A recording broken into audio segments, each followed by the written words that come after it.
Navin is an interdisciplinary practitioner. He's a counselor, music therapist, yoga teacher, and artist. With ancestral roots in India, Navin is a second-generation Indo-Canadian born in Canada. He's also one of our lead experts in our newest series, The Feelings of Music, which you can now watch on CBC's YouTube channel. Navin, welcome to THINKSPACE. Thank you. Delight to be here. Thank you, Summan. I'm so happy to have you here. So I was just saying, I'm so excited to know your thoughts of Feelings of Music now that you can watch it. So what did it feel like to watch it all come together, your part, everything? Absolutely. Yeah, it was amazing, honestly. Because I came in and I recorded my segment. And so that was sort of my context of what the project was. So I didn't know like all of the other speakers and sort of their background and their history and their relationship to music and sound. And then also the main story that weaved all four parts together in a very like emotional way, in a very impactful way. Like hearing her story, it was like really moving.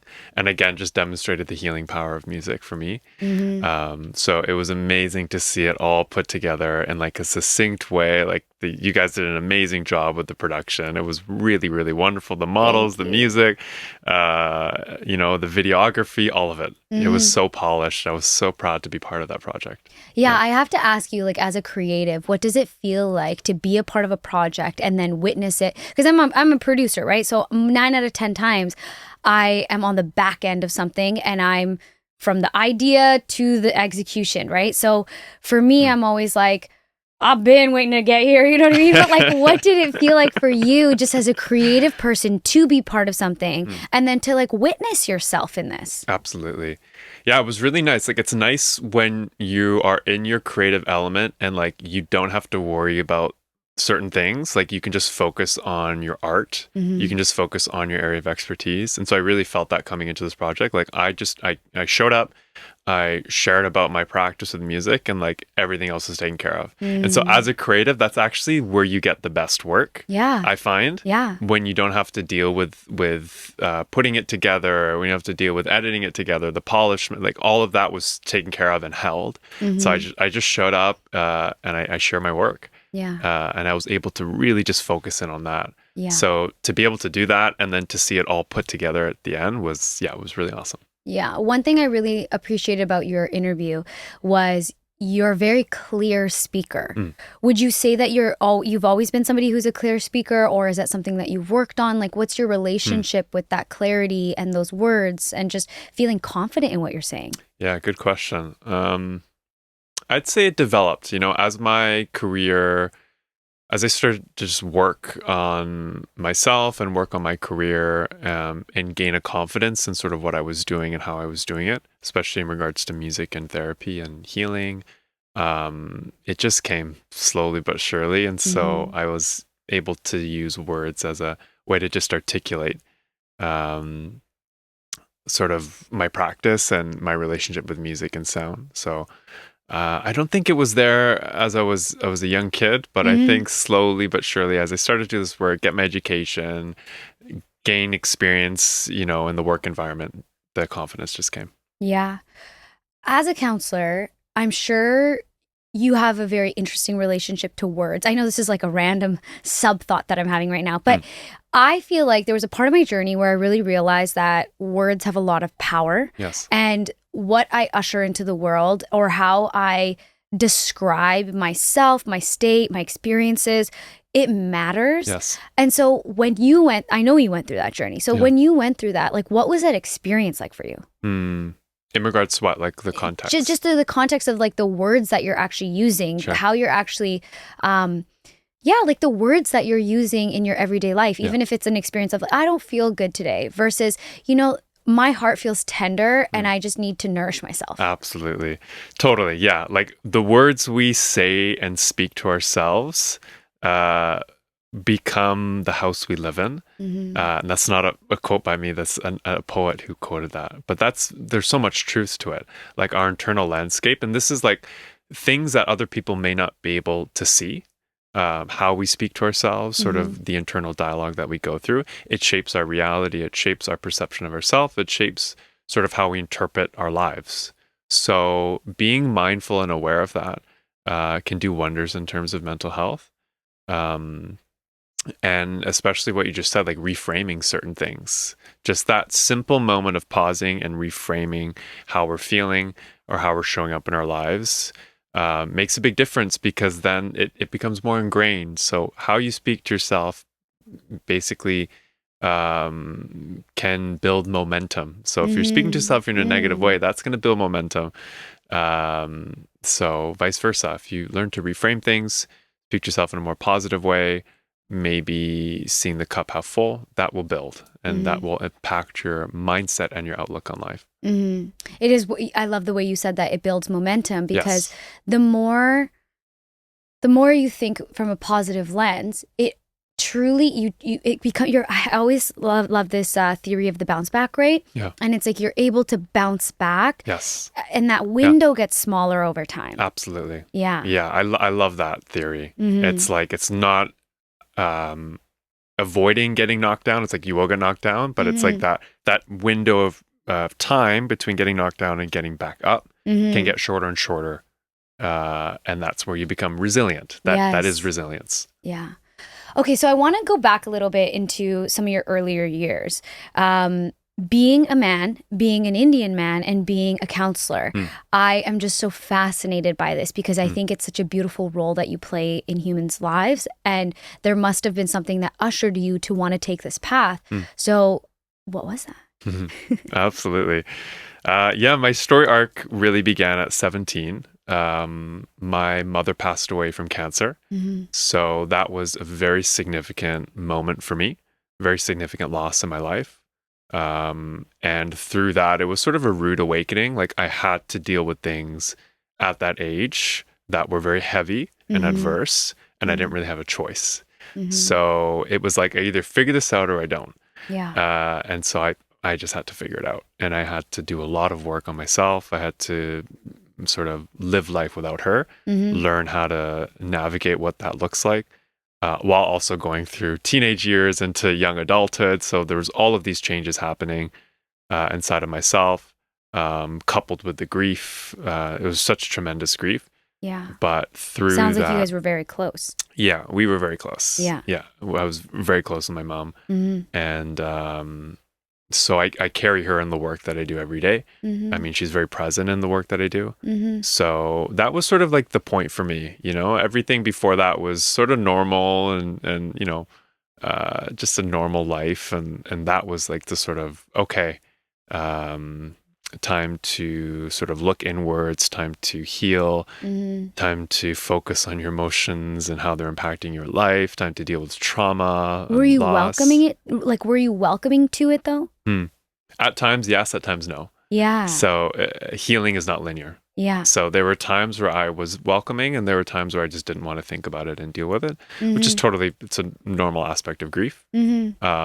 I I dealt with it right away. That was sort of my... Because you're so young. I'm like, who the heck supported you in thinking about, let's deal with this? But I also don't know, like, the nuances of your mom's, like, what happened with your mom. And I'm very sorry to hear that. Yeah, absolutely. Yeah. She was cancer, and then she got diagnosed. And then she did like chemotherapy for a couple of years. And then she was in remission for a little bit, but then it just got really complicated. When you have cancer and you're doing chemo, your body is so fragile and your nervous system is so fragile. So you're more susceptible to gaining other illnesses. And that's what ended up happening. And then she ended up passing away. So, it was a really big journey. That was like that is the focal point for me. If I think of my arc and what inspired me, because through that loss, I was able to find healing in so many modalities, like art, music, meditation, yoga, mindfulness, spirituality, nature. That was sort of the opening. And I felt through all of those modalities, I was really able to process and let go and heal a lot. So I just felt really motivated and inspired to want to give that back to others. So that's how I frame it. Like, I used these tools and modalities to help myself. I was amazed at how much I was able to heal. So I just, that really fueled my pursuit in the path that I now walk. Yeah. Were you... Because, okay, for example, a lot of people will say they're afraid of feeling their feelings because they're afraid of the feeling being too big for them. So it's very fascinating, not fascinating, that's the wrong word. It's very interesting because in this particular journey, you know, the grief starts before the passing even starts, because the experience of supporting somebody through that, and then it's something that it's a constant mirror for you as well. You have to you're also having an experience in this. And so there's so many big emotions, and I think so many people are afraid of the big emotions because they think, oh, well, the big emotions swallow me and then I will die. Right. And so it's like, when you started to feel those big emotions and it didn't take over you, like how did that empower you? Absolutely. I mean, totally. And well said. I think that is the birthplace of resilience, when we can look at those really intense, heavy, scary emotions and learn that we can sit with them and look at them. Because when we feel those intense, heavy emotions, it's like every part of our body can feel this sense of fear and this sense of like, no. Like, I'm going to turn away, I'm going to run, I'm going to numb out, I'm going to dissociate, I'm not going to deal with it. And that, like, it's totally a natural human response, because like emotions can be really uncomfortable and intense and vulnerable. So it's like you have to make peace with that. Like, you have to be naked with your own soul in a sense to really sit with those like emotions that are intense. And then when you do, you realize it's not that hard. So, well, can we double click on that? Because where my audience is my audience is not they may be afraid of their emotions at times, but that naked with your own soul, that takes radical transparency, that takes radical honesty and just willingness. So how do you cultivate that? Absolutely. It's a muscle in my experience. It's something that you work on. So it's like a skill every day. Spending and dedicating time and energy to sitting with yourself. No distractions, nowhere to be, nothing to do, just being mindful and being present with what you're feeling. Some days will be easier, some days will be tough. But the more you do that, you build that muscle. So it becomes less scary, less overwhelming. You have a framework, you have a reference point. And so building that practice can really help navigate the complexity of overwhelming emotions. Yeah. So what were some of the first practices you went to in that season of your life? Yeah, music. Yeah? Tell me more. So music and sound became my outlet. When you lose someone you love, like to that extent, like I at least in my experience, like, words did no justice. And the feelings I was experiencing inside, like I couldn't express them through words. So I would just like go to sound. I would go to music. I'd go to the piano. I got really into music production. I'd go into the composition.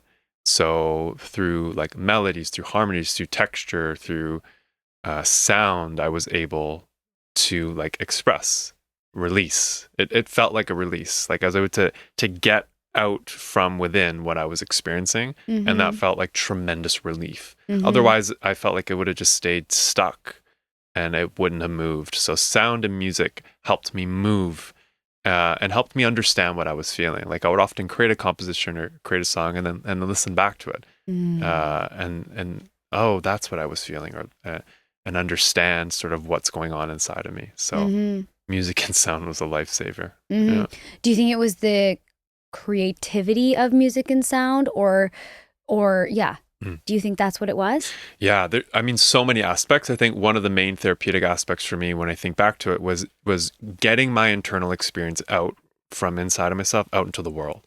So like, I mean, that accomplished so many things. Number one, I could then like listen to what I was feeling, and then I could share with the world. So like being seen, being heard, like that accomplished so many things for my own healing process. And then of course, creativity, like taking the energy and the darkness of grief and alchemizing it, which is like, that word is so powerful and speaks volumes in this work, especially with grief and healing in general. But like alchemizing it, changing it, moving it. So by doing that, I was able to sort of sift through a lot of the pain and the grief and sort of see underneath there's so much love. Like there's a tremendous amount of love and gratitude I had to be able to know her and experience 17 years with her. And I had to sort through those dark clouds of grief to get to that realization. Yeah, I think one of my favorite quotes is energy is never lost, it's just changed. And it is like what you just said, Yes. alchemizing that grief Yeah. into a different output is that it's like that beautiful process of energy changing. Yeah. And the question that I that was percolating in my mind was like, did you want to be seen in your grief? And then you said that. So could you talk to us about the element of being seen in your grief? Like, why is that valuable? Absolutely. I think a natural part of me did. I think as I think back to it, it takes bravery and courage to be seen in a state that is so fragile and vulnerable. And I think oftentimes the first person to do that, like you give permission for other people to do that. So by sticking your neck out there and by speaking about things that may otherwise not be spoken about, you create a ripple effect, because then other people can witness you in that. And perhaps that gives them permission to do that for themselves. So I really felt that for myself. I'm like, this is what I'm feeling. This is what I'm going through. Music is how I'm expressing it. And yeah, as I think back, I was always very vocal and expressive about it. And that got me to where I am. I think that made a real world impact to my family, to my community. And by choosing to share rather than keep it in. And there is bravery, there's courage in choosing to do that. But again, that you give permission to others who may be stuck or isolated, who may have judgments or fears around being vulnerable and expressive. So yeah. And that's why that's where my initial curiosity came from, is because I feel like, and this is a total stereotypical judgment, but it's like I feel like I only know my experience as a young brown woman, but I know from what I've seen as young brown men, I feel like that even how you're saying I'm opening the door for people to feel, or the willingness to just be curious about it, that like I can only imagine the amount of bravery that took for you, because I know my community. You know what I mean? Absolutely. Yeah. Totally. Yeah. So like, what was that like for you in a communal sense?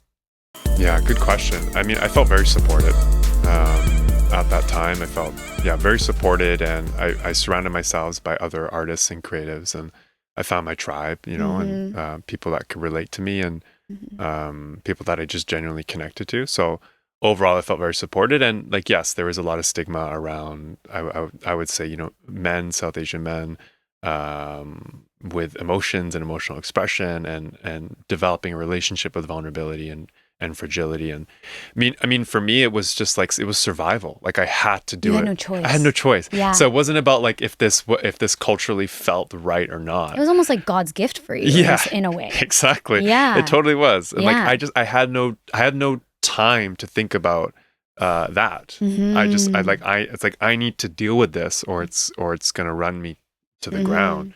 So it was born out of survival. And so I'm blessed for that, because now I'm just like, I don't see the stigma around. Like, I'm like, I never impacted me going inside and looking at these dark, scary, uncomfortable places within myself. None of that was there. Yeah. There's a part, I can't remember exactly how you said it, but I feel like you were just presented a choice. Yeah. And you were like, you fought for your will to live. Yes. Yeah. Absolutely. Yeah. That very much resonates with how it was at the time. Very much like survival mode. Yeah. Yeah. Okay. So, you start creating music, and what were your career ambitions at that point? Yeah. So I was really into music. I was very creative, very into arts, and sort of 17, 18, I really wanted to do, like, I was super passionate about like music production and film and game scoring. So that was kind of like, I was like, okay, I really want to do this. So after high school, I did Langara's digital audio music production program. So 1 year intensive. And it just gave me the skills to mix, master, produce, composition, understanding software, Logic Pro, Ableton. And I fell in love with that process. And so I just basically just started creating, started performing, started being immersed in my art as a practice. Mm-hmm. But then I did that for a while, and then I hit a block. Mm-hmm. And I think the block was I wanted to do something more. Because What does that mean? yeah, like I knew for me, art was more than just like performance. Mm-hmm. Like music was more than performance and creativity. Music was healing. Mm-hmm. Music was spiritual. Music was, there was mental health components that I experienced personally. Mm-hmm. So I really wanted to look at that angle. And then honestly, I didn't know music therapy was a practice. So Mm-hmm. I was with my aunt and sort of trying to figure out what my direction was. And we just Googled music therapy. And I was like, great, this is a practice. This is evidence-based. You can work in clinical settings. You can get formal training, get a And degree. you weren't a counselor at this point? No. Okay. I was like 17, 18. Okay. Yeah. Yeah. So, and then I was like, great, this was my calling. I was like, Yeah. this is what I want to do. Yeah. So I basically 4 years did a diploma foundation of music therapy at Douglas College. Mm-hmm. And then I did a 2-year bachelor music therapy program at Capella University. Mm-hmm. Taught me everything, the ins and outs of how music can be used in therapeutic settings for a wide range of demographics, Mm-hmm. Education, theory, and then lots of clinical internship and practicum settings where you Mm-hmm. work directly with people Mm-hmm. using music as a way to heal. So, um, And is it like, Yeah. is it the creating of music that helps them heal? Mm. Like, what is it? What is the practice? yeah, it's a great question. That is definitely a core part of it. So Mhm. being immersed in the creation of music can most definitely have therapeutic qualities. Mm-hmm. I mean, I think back to my experience and what I've also seen working with people. It's like it gives you a nonverbal way to express what you're feeling. Mm. So where words can be a barrier, Mhm. sometimes words just you cannot articulate what you're feeling with words. Yeah. They just they'll make the cut. Yeah. Especially for certain individuals who have very creative outlook. So that was me. So just that mechanism of being able to express and then release what I was feeling through music Mm-hmm. to get it out of my system. I mean, that is therapeutic in and of itself. So Yeah. for me, that was one of the main qualities of how music was therapeutic. And most definitely that can be used in a music therapy practice. Yeah. And a lot of people with like Alzheimer's, I know I'd say that not in the best way. I don't know how to pronounce it, but, and what Dementia. is it? Dementia and young kids with different types of diseases, they all, I'm finding that that's where a lot of the research is. Yeah. Why is that? It's a great question. Yeah. So music therapy is very popular in long-term care, geriatrics care. Yeah. In my internship and practicum, those were settings that I worked with. So working directly with these individuals. A few different reasons. I mean, one is when you're in that state of life, it's Mhm. less about healing and recovery and more about quality of life, right? So just like more nurturing your spirit? More nurturing, Mhm. exactly. More nurturing the heart, nurturing the soul as you're sort of preparing for the final stage. Music is one of the most wonderful mediums for doing that, for nourishing the soul, for connecting back to your heart, for bringing joy into the present moment, and for memories. So with dementia, a lot of it is loss of self, loss of memory, loss of who you are. There's a beautiful mechanism within music and sound that, and I've seen this firsthand, where someone is catatonic, they're despondent, and you play a song on the guitar and you sing something that they're familiar with growing up, and their face lights up, and they're all of a sudden they're singing to the words, and What they're a perhaps blessing. moving. Yeah. So there are mechanisms that are happening inside of the body and brain that allow music and sound to do this, and that's one of the many medicines that I can bring. Mm-hmm. Yeah. Okay. So you had done your schooling and then you said, I think this is my calling. Yeah. So how does the calling start to come into fruition? Yeah. So finished up at Langara, and then went to music therapy, finished the schooling, finished the education, and then I just started working right away. So both of my internships hired me right off the bat. Mm-hmm. So clinical settings, therapeutic settings in healthcare, working with a wide range of mental health diagnosis like depression, schizophrenia, psychosis, drug-induced psychosis, PTSD, suicidal ideation, and just working directly with these individuals in healthcare settings as a music therapist. So I would do individual sessions, I'd do group sessions. I really gained invaluable experience in that clinical setting. Experience that will remain with me for the rest of my life, just working with the people that I worked with and seeing like firsthand again the power of music. So that was really it. And so I just started to work. I started to work in healthcare settings. And then I started to do a lot of community work, which is a bit of more the entrepreneurship side, branding myself. So this is when the entrepreneur started to kind of poke out. Exactly. Yeah. Okay. Yeah, exactly. So that's, I started to share my work on Instagram, started to share my work on Facebook, started to create a sort of brand identity. I started to offer like sound journeys and sound healing sessions in community, which is a big part of what I do now. So as I think back, I mean, my setup was small, and I didn't really know exactly what I was doing, but I knew what my offering was. I knew what my product was, and I knew it could work.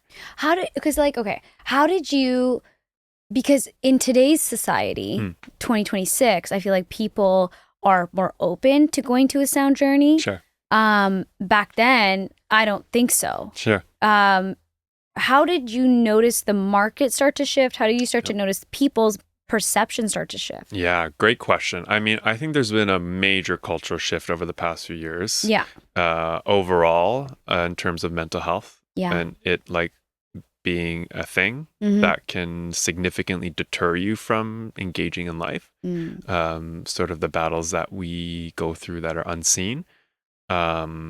So I think in tangent with that, there's been just this pull for community, in-person experiences. I especially noticed that like after the whole COVID pandemic, because of the isolation that occurred. You cannot replicate the in-person experience. So there is something incredibly healing about being in a group, being in a space, being in a venue, being amongst people and experiencing these modalities.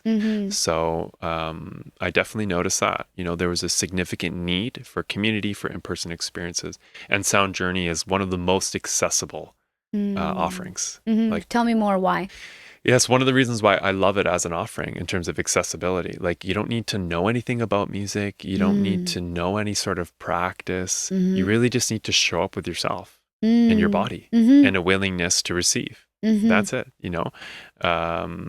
So just that point of accessibility, it's you can have all kinds of people, all kinds of demographics in your space. And sound itself is very accessible as a means of healing. So that's very true, actually, just thinking about that. Yeah, exactly. You don't need to come in like with yoga clothes, or you don't need to come prepared for a workout or anything like that. I always get so cold though. Yeah, that is true. Blankets. Bring a blanket. Yeah. I'm curious because you're counseling people during COVID, and what was that experience like for you? Like, was it isolating? Was it challenging to counsel people through that time? Like, what was that like? Yeah. So during COVID, I was in my music therapy practice. And there are elements, like you're very much doing counseling with people in a music therapy context. Like music is a central aspect of the therapeutic work. And you're doing a lot of holding space and processing and all of the elements of counseling. So yeah, I mean, it was definitely challenging as I think back. I mean, there were so many changes that had to happen. With like limiting in-person spaces, distancing. A lot of my sessions had to move online, so there were barriers around like mic quality, picking up sound. And, because even like your work, to me, it just sounds like there's this element of intimacy that's required. Sure. Yeah, there is. Yeah, and I have been quite surprised by how deep you can go with online sessions. And even now in my counseling practice, like I do online sessions. And nothing will beat in person, at least from my experience. There's a special energy. There's a certain type of intimacy that comes with in person. Mm-hmm. Yeah. So when did your counseling practice start? Yes. So last summer Mm-hmm. is when I got my designation as a registered clinical counselor. Mm-hmm. And then that's like early last summer is when I finished everything. Like I finished my thesis paper, Mm-hmm. all my internship hours, all my courses. So I Mm-hmm. got my degree conferred. So I've been practicing as a counselor since last summer. And Yeah. what made you want to go from music therapy to counselor? Yeah. Because I'm assuming you're like, I can go deeper or I can hold this space in a different way. Sure. Absolutely. Exactly that. Like just another tool in my toolkit as part of my practice. Mm-hmm. So super happy with my music therapy degree and all of the doors that it opened. And I felt like there were more doors I wanted to open, and Mm-hmm. becoming a registered clinical counselor would allow me to do that. Mm-hmm. And it would just give me the training as well Mm. and the experience. So it just felt like the natural next cycle to my career and evolution Mm-hmm. to add that in. So now I have, I can do counseling and in a therapeutic context, and also do music therapy. So Mm-hmm. just another toolkit. Yeah. Why do you think people are so adverse to counseling? Adverse in what way? I think a lot of people are afraid to get started. Sure. Yeah.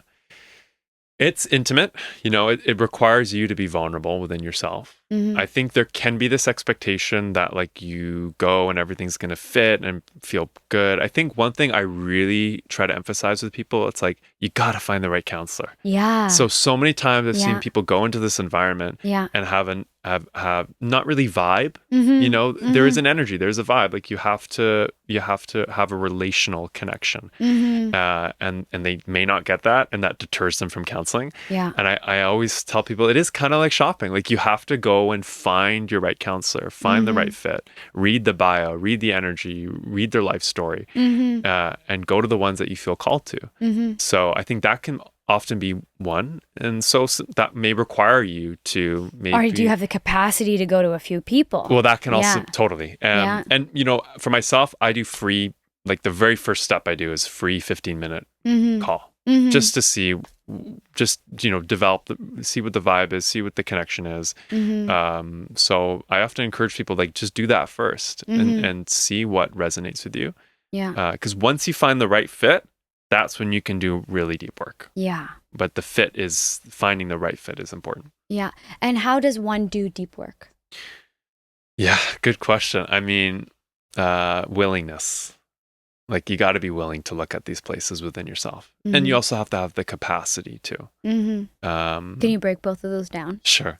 So, I mean, you can have all of the willingness you want in the world, but if you're not dedicating time and energy consistently to your own well-being and to your own mental health and to actually making tangible changes in your life, nothing's going to happen. So you also have to expand your capacity to grow. Mm-hmm. That's like strengthening your muscle, it's strengthening your body, mind, and spirit.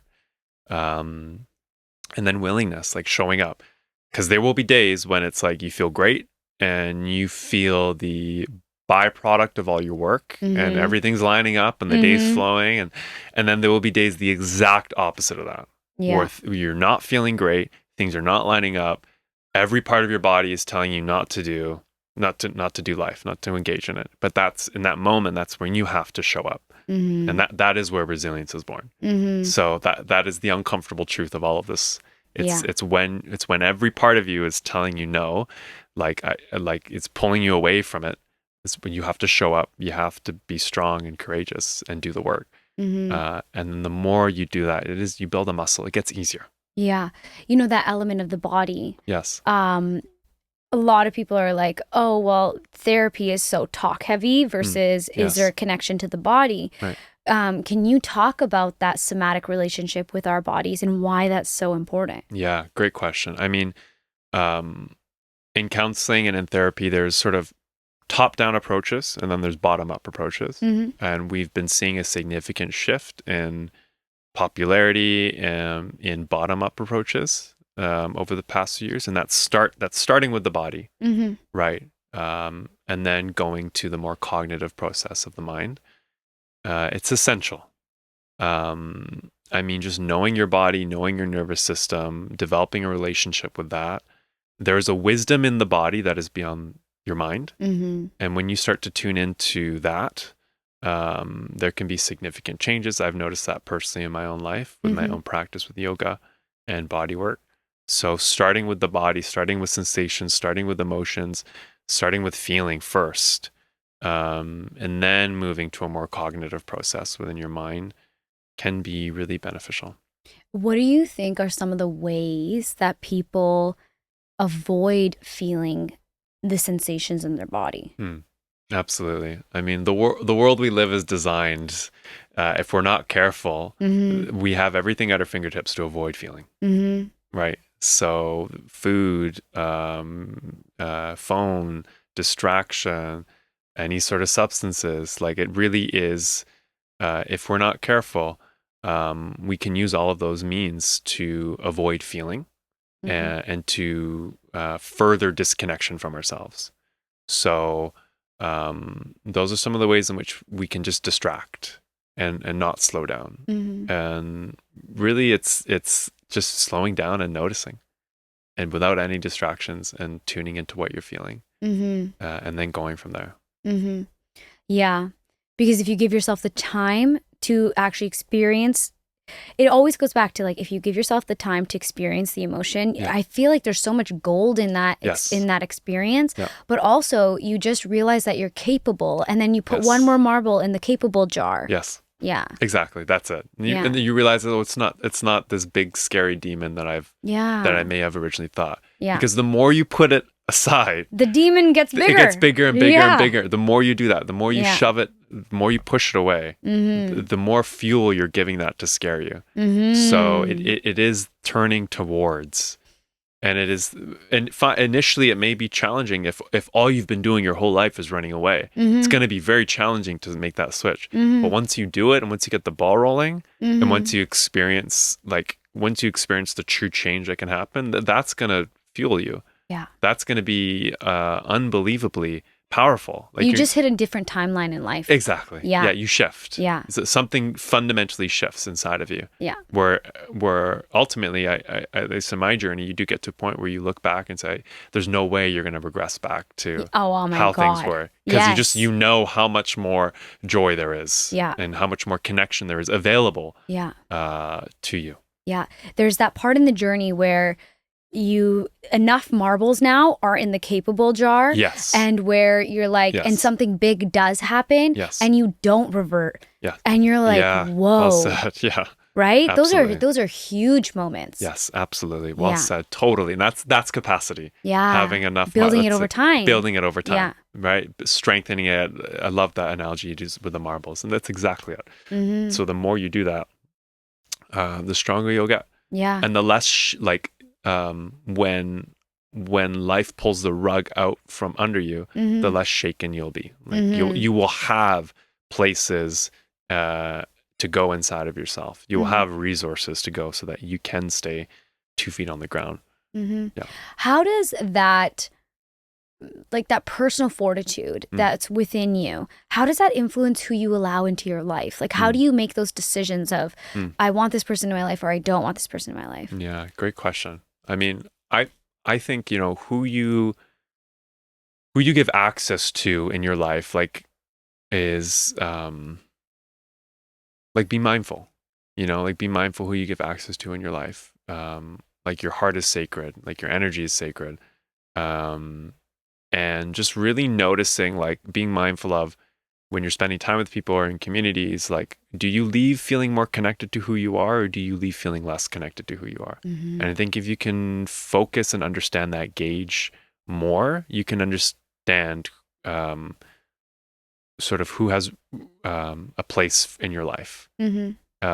So yeah, like certain connections, certain situations will leave you feeling more connected and alive and more joyous, and then some will drain you. So I think, at least for me, that's been a good gauge. Yeah, I was going to ask you, like, what has that journey been like for you, just as a person in the world? Yeah, absolutely. It's definitely been a journey. And I think you go through different stages in your life, and who you're surrounded by does change as you naturally go through those stages. And I've noticed, like, certain people are core Like as you go through your ups and downs, there's certain people that will remain by your side throughout all of those different journeys and shifts. But I think for me is like just being really mindful of how I'm feeling and how I'm leaving certain situations. So that's been a big gauge for me. And then like honoring that within myself. Like if I'm showing up in a connection or in a community and I'm consistently feeling drained or leaving not feeling myself, like not putting myself in that situation. So like a lot of people, there's obviously a huge conversation around boundaries, right? Yes.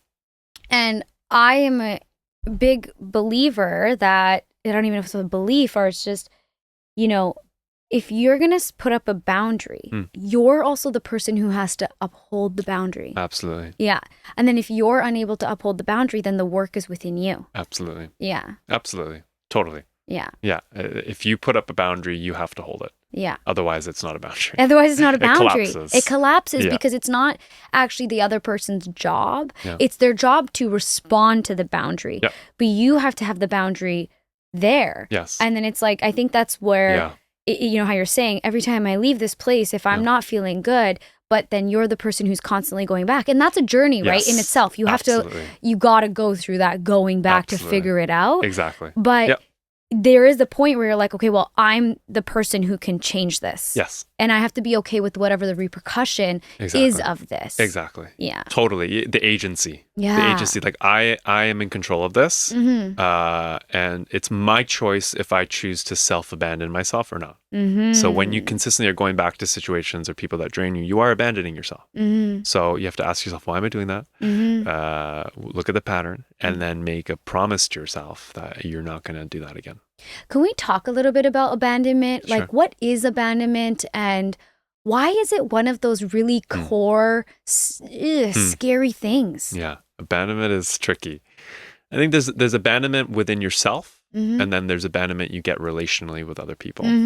I mean, from a childhood attachment standpoint, when you look at our relationships with our parents and the child within us, fear of abandonment is like can be one of the core points within our hearts of a place of pain, especially in relationship to a parent. And that can cause a lot of grief. That can cause a lot of angst. When we're a child, we're just getting oriented to the world. Our parent is everything. Our parents are everything. So they can be our place of safety. So when that's removed, all of a sudden we can be filled with immense amount of fear, immense amount of anxiety. Our sense of safety can be ripped away. So, I mean, there's relational abandonment in that context. And then there's like self-abandonment. So when we abandon ourselves, we don't prioritize our wellness. We show up in certain relationships or spaces that don't leave us feeling good. We deny what we need to actually heal. And that's more of a self-inflicted wound. So abandonment can be complex. And overall, like we are creatures that need and desire human connection. So that feeling of being abandoned, feeling of being left alone, that can just cause a lot of angst, disconnection, and darkness within. Yeah. So from the relational standpoint, let's say you're abandoned by a parent or a parental figure, and there's a rupture, there's no opportunity for repair. Yeah, absolutely. How do you nurture yourself or nourish yourself to like that inner part of yourself to be okay with it? Like you were abandoned. How do you deal with that? Absolutely. That's a really great point. And in my work and in my own journey, I see rupture and repair sort of has two avenues, especially relationally. There's the repair you can do with the actual person. Yeah. And then there's the repair you do inside of yourself in relation to the person, but they don't have to be involved. So both situations happen in life. Sometimes we have the opportunity, if we have a relational rupture, after a period of time, to go back to a person and say, and to piece things out, hash things out. And sometimes that opportunity isn't available. Yeah. Right? Sometimes they can't meet you there. Sometimes they're not physically there. Exactly. Yeah. Sometimes they may pass away. Sometimes they may not meet you there. Exactly. Certain situations and contexts may not allow for it. So in that situation, you have to do the repair within yourself, which is doable. It's very doable. Both paths I have experienced and seen in my work are doable. So regardless if the person is there to meet you or if they're not, you can still repair. So what energy do you come back to repair? Yeah. Within yourself? Yeah, because I come from a very IFS standpoint. I Sure. don't know if you know internal family systems. Absolutely. But I'm so curious, like, how would you approach that? Yeah. I mean, from an attachment standpoint is sort of where I would look. Like, what is this activating in terms of your attachment style? What is this bringing up? What are the stories you're telling yourself in relation to this rupture about who you are, why you are the way you are, and noticing and being very mindful of that and starting from there. And like, what are the emotions associated with this rupture? Like, what is it telling you about life, about who you are? What are the sensations you're feeling in your body? So sort of tracking all of that. Can we talk a little bit about that? Like the fact that we're meaning making machines. Yeah. It's one of those things like neutrality, right? I'm wearing a black sweater. It can mean good things. It can mean bad things. It inherently means nothing. And I think the more that you travel through life, you realize that everything is kind of neutral, Right. and then we add meaning to it. Absolutely. But even you can get to a whole new like area of your life, and you just realize like, oh, I have so many stories attached to this. Yeah. Yeah. Absolutely. So like, can you walk us through that inherent neutral aspect of life? Yeah. Well, we are meaning-making creatures. I mean, it's a part of being human. It's a part of the magic of like why we're here and how we're here. And it's important, and it can be useful at times to separate ourselves from the story that we often so identify with. It can be a great vantage point to enter that place of neutrality, to sort of see ourselves from maybe a higher perspective. So both can exist. Like you can tap into both. And yeah, it's important to just be aware of the associations you're doing and the meaning you're giving things, because that can happen on a conscious level and an unconscious level. So it can be particularly useful just to pause, slow down, and just notice that whole process. Yeah. I want to ask you, like, at what level does faith come into the equation? In what way? In what context? I think sometimes, so this is kind of why I went the coaching route. Sure. And the reason I went the coaching route is because I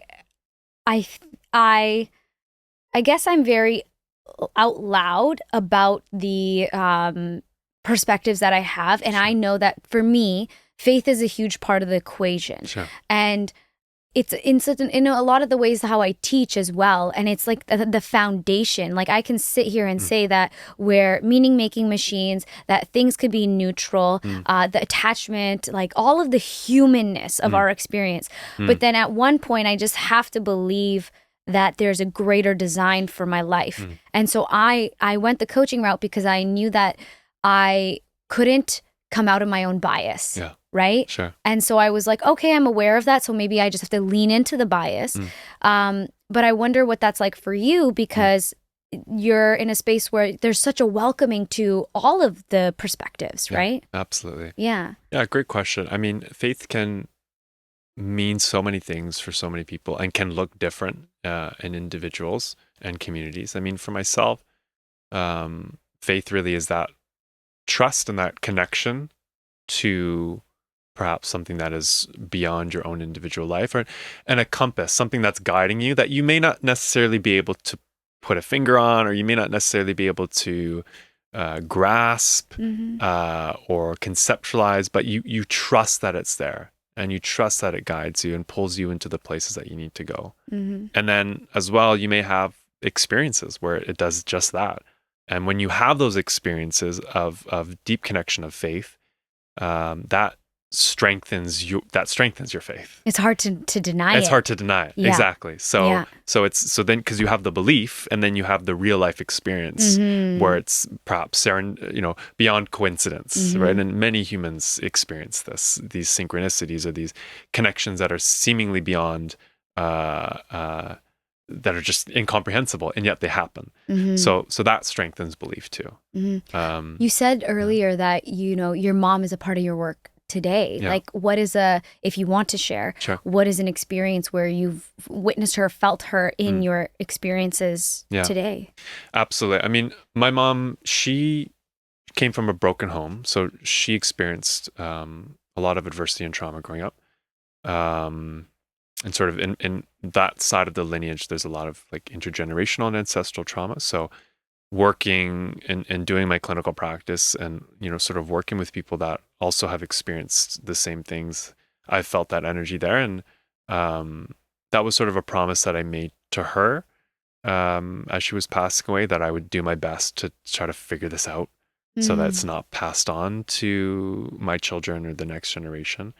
And anytime I'm in that space of either doing that work with myself or doing it with another person or in a community context, like I feel her presence there, sort of, guiding me and leading me in that regard.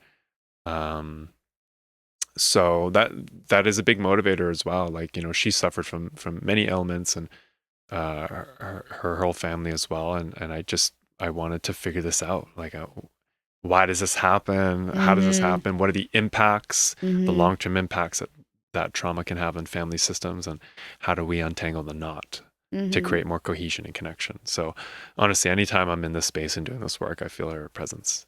Yeah. Yeah. It's one of those things where when you look at your lineage and you can see, I always think about, why was I born at this point of intersection? Why was I this person, right? Like, I'm the first woman to ever live on her own. I'm the first woman to not be forced into marriage. I'm the first woman to have agency in my lineage. And I'm like, sometimes I'm like, why me? You know what I mean? But it's just like, okay, cool. Like that's what your soul and spirit can handle and was here to do. And these doors were only open because your mom's mom opened other doors. Yeah. Absolutely. I love that perspective. Because there can be a lot of weight and heaviness to be the first one in your lineage to do certain things or to look at certain things or to change your pattern. There's a heaviness there. So that perspective of you were the one to do that because you had the capacity, I very much relate to. Like, I was really one of the ones to just look at everything. And in terms because of even the the wherewithal, 17 years old, to be like, all right, guys, I got to figure my shit out. I got to feel it. Like, that's insane. As a young man to think like that to me that is so inherent to your isness and what you were meant to do on this earth. Absolutely. Yeah. There is definitely spirit involved, inside of myself when I were to look back on all of it. Because there were things guiding me inside of myself that I couldn't necessarily name, and there were things coming through in my creative process that I couldn't necessarily name. But it felt very much like my own essence coming through. So, and that I reminded myself of that exact same perspective. I'm like, why am I the one to come and to look at these cycles of intergenerational and ancestral trauma and to deal with all this heaviness and to feel all this pain that my ancestors couldn't felt? I'm like, that's kind of heavy. But then I remind myself, it's perhaps because I was the one that had the capacity and the capability and the drive and the passion to actually open that door and to step through it with commitment. Yeah. Not just sort of peer through. With commitment. Yes. That part. Exactly. Yeah. Yeah. You have to be committed. Yeah. Once you step through the door and once you start to get the ball rolling. So yeah, absolutely. I relate to that very much. Yeah. Are you the oldest? Do you have siblings? I have two older siblings and one younger. So I'm third. So you're third. Yeah. Interesting. Absolutely. Yeah. I definitely feel like I got the oldest sister vibes. And I'm like, it's very cool to see though, the decision, especially as you grow older, right? The decisions that one sibling makes, how that infuses into your other siblings and just trickles down. Oh, I had this idea that's all my own. I'm like, really? All your own? Like, okay, buddy. Absolutely. But it's cool, and it's cool to you get to this point where you're like, I do just all. Where there's a oneness, you know what I mean? And it's not just with you and your siblings. There's a oneness with you in the world. And you're just like, okay, well, if I can push myself forward and I can be a space for other people to push themselves forward, then we can create forward momentum in life, in the universe. Absolutely. Ripple effect. Yeah. That's a huge part of my work. I deeply believe in that. Yeah. Like, when you die, you leave your physical belongings, like your clothes and your car and your keys and your glasses or whatever, but you leave an emotional imprint on the world. So when people think of you, they will remember a certain feeling associated with the experiences that they had with you. And that's imprint. That's like the rock dropping into a pond, creating ripple effects. So very much so. You do create ripple effects. You do create an impact. And you do have the power to change momentum locally, in your communities, in your families, and yourself. Yeah. You know, I've always been very interested in entrepreneurship, business, marketing. Like it was just like I couldn't get enough. And then I had this, you know, legacy was such a huge topic for so long. And I remember this distinct moment where I was like, and this is kind of, I don't know if it's great to say, but you know, when Kobe died and you think about like from some generations from now, they won't know who he is, but Mamba mentality, people know what that feels like. You know what I mean? And I had this moment where I was like, well, how do I make the people in my world feel? How do I impact people? Because my legacy is really that. Yes. Yeah. Absolutely. Yeah. That's it. Emotional imprints. Yeah. And that's what people will remember. That's what will be passed on. Yeah. So as you go into this next season of your life, what are you excited about? Yeah, good question. I mean, I love the counseling work that I'm doing now. So really developing that aspect of my practice. The music therapy work is super inspiring as well. And really just deepening my relationship in communities, expanding my works to retreats, which I've been doing more and more of. I think there's something special when you can allocate like a day or 2 days to doing this inner work. You can go places. You've been doing them at Nectar, right? Yeah. How is that? Wonderful. Yeah. So I do day retreats with a colleague, Hadis. She does yoga, breathwork, meditation. And I do live music and sound baths. And it's wonderful. It's great because you have a day to dive in. It's not just like an hour or 2 hours. So you can go deeper, you can feel deeper, you can connect deeper. Yeah. It's like a sacred space that you can enter. So it's like a portal. Yeah. Yeah. It very much is. Yeah. Very much is, especially with the people that you enter the retreat alongside. Because everyone shows up and they're all going through their own things. Yeah. But you create a connection, you create a camaraderie. So I love those spaces. So just really, you know, when you're saying that, I'm like, oh, it's also everyone who's going there, they're coming from their own places, but they all have the same intention for transformation. Yes. Which must be such a powerful energy. Absolutely, it is. Yeah. We're all arriving for the same reason. Yeah. You know, wholeness, connection, meaning making, release. You know, we are so different, yet we're also the same. Like we all have our own different stories around our pain and around our grief and around our sadness, but the core of it is the emotions that we feel, how we feel it, and what we want to feel. Like, there's so much similarity. So when we enter these spaces, we can see that the common humanity in all of us. Yeah. So that definitely is a big part of my work. Yeah. Yeah, I love that. Yeah. Okay, well, where can people find you online? Yes, so I've got my Instagram handle, which is just Navin Satchwal, and then I've got my private practice, which is Inner Dia Wellness. So those are basically the two main ways to connect with me. I got my website, got my email, Instagram. Just reach out, send a message. I do lots of work in community. Got my private practice, and then I'm now venturing into sort of men's wellness and mental health spaces. So if any of that interests folks, just reach out and we can connect. Sweet. Well, thank you so much for coming on ThinkSpace. Thank you. That was awesome. Yay. Thank you.